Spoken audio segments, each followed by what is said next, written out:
Thanks for stopping by. I did not know that. Classic TV Edition. Please like and subscribe. Please stop saying don't forget to like and subscribe. Sure, but how are we going to get followers? When we think of Mayberry's Floyd the Barber, this is the guy everyone thinks of. Nip it in the bud! Let's hear it! Nip it! But you might not know that he wasn't the original Floyd Lawson. America first met that Mayberry character in Season 1, the day after Christmas in 1960. However, this Floyd, appearing in the episode Stranger in Town, is not the familiar face audiences grew accustomed to. In this episode, Mayberry is in an uproar because a stranger arrives on a bus, walks into Floyd's shop, and seems to know a bit too much about Barney, Andy, and Floyd. So, who played this original Floyd, and why was he fired after only one appearance? We'll find all that out in this episode. You know, I got a pretty good idea of what I'd do if I was president. You know what I'd do if I was president? Mr. President, is it all right if I scratch my nose? I'll tell you what I'd do if I was... The actor was Walter Baldwin, a seasoned character actor with a long list of film and TV credits. Could I have a word with you? No thanks. Thanks a lot, but no thanks. Oh, you're welcome, I'm sure. Don't mention. Baldwin's acting career began in 1936, and his last role was in Nanny and the Professor in 1971. He frequently portrayed the common man from small towns and had a semi-regular role in Petticoat Junction as Grandpappy Miller.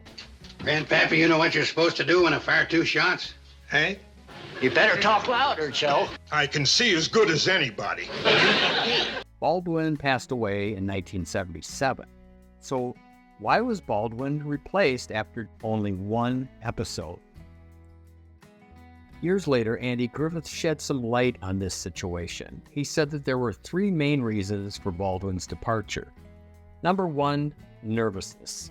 Griffith felt that Baldwin was, quote, scared to death during filming.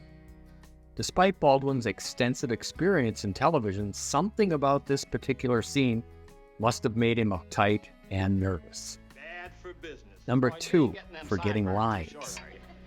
Baldwin struggled to remember his lines, possibly due to his nervousness. However, this issue did not seem to affect his many later roles in shows like Mannix, Green Acres, and Gunsmoke. The third is lack of humor. Griffith's most critical reason was that he didn't think that Baldwin was funny. As character actor Edmund Gwynn said on his deathbed, "Dying is easy, comedy is hard." Nervousness and forgetfulness can be addressed and fixed, but a lack of comedic timing or being funny is much harder to overcome. And you have to admit, the Andy Griffith Show had a knack for casting the perfect actors for their roles, such as Don Knotts as Barney and Jim Nabors as Gomer. When Griffith first saw Nabors perform in a nightclub, he recognized Nabors' talent immediately, even though George Lindsay was the original choice for Gomer. Lindsay later joined the show as Goober, but he struggled for years with his anger at losing the Gomer role, but that's a story for another time. Howard McNear replaced Baldwin as Floyd and arguably became one of the funniest supporting actors on the show, second perhaps only to Barney and Gomer. Baldwin continued to make appearances in various TV shows over the years, but you have to wonder if seeing the Andy Griffith Show become such a beloved series was a bit of a bitter pill to swallow.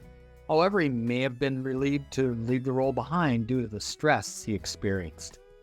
You always do this. You're Clipper happy. What are you fussing about? My sideburns, where are they? Are they on the side or are they on the top? So, were you aware that the Andy Griffith Show initially featured a different Floyd? Could the show have thrived with Baldwin and not McNear's portraying the character? I think it would have, but it certainly wouldn't have been the same. What do you think? I read your comments, and I am so impressed with some of the things I learned from you guys, and I'm convinced that this channel has some of the smartest viewers on YouTube. Thanks for watching.